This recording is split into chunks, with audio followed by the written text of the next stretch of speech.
Hello, and welcome to Joan Comrie's Feeding Tips. My name is Joan Comrie. Last time we talked about ankyoglossy or tongue tie. Today we're going to talk about lip tie. They sometimes come together, but they're not necessarily inclusive of each other or exclusive. So what that means is that you can have a tongue tie without a lip tie, or you can have a lip tie without a tongue tie, or you can have both, and a lot of babies have both. And a lip tie is that frenulum or that string that attaches your lip to your gums up here.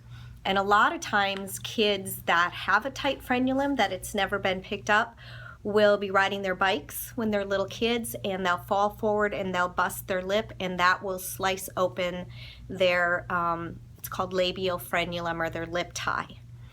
Infants, it's really important to have good range of motion of the lips because breastfeeding is dependent on that. And if you pull your lips in like this, feel where your tongue goes, and your tongue is retracted. So a retracted tongue is a very bad place for the tongue to be if you want to be a successful breastfeeder.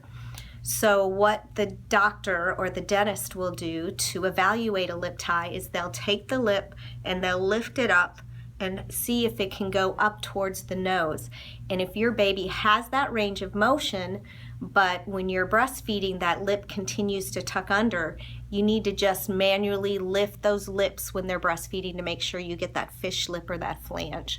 If there is not good range of motion, then that may be a time that your doctor or your dentist may decide that it would be appropriate to have that released so that the baby can have better range of motion. Of course, lip movement is also important to help you clean the spoon at about 6 months of age, which is also the time that babies start to say mama. And those are called bilabial because they're lip movements, and labial is lip, and that active lip movement is important for speech development, feeding, and it's also important for dentition to be able to get your tongue in there and clean around your teeth so you don't get decay.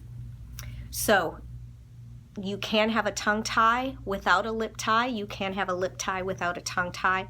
A lot of times babies have both lip tie and tongue tie. The importance for either and both tongue tie and lip tie is the range of motion. So if baby does not have good range of motion for breastfeeding or bottle feeding, then it may be time to get an evaluation to make sure that your baby does not have a lip tie or a tongue tie like we talked about last time. Hope that helps. Thanks.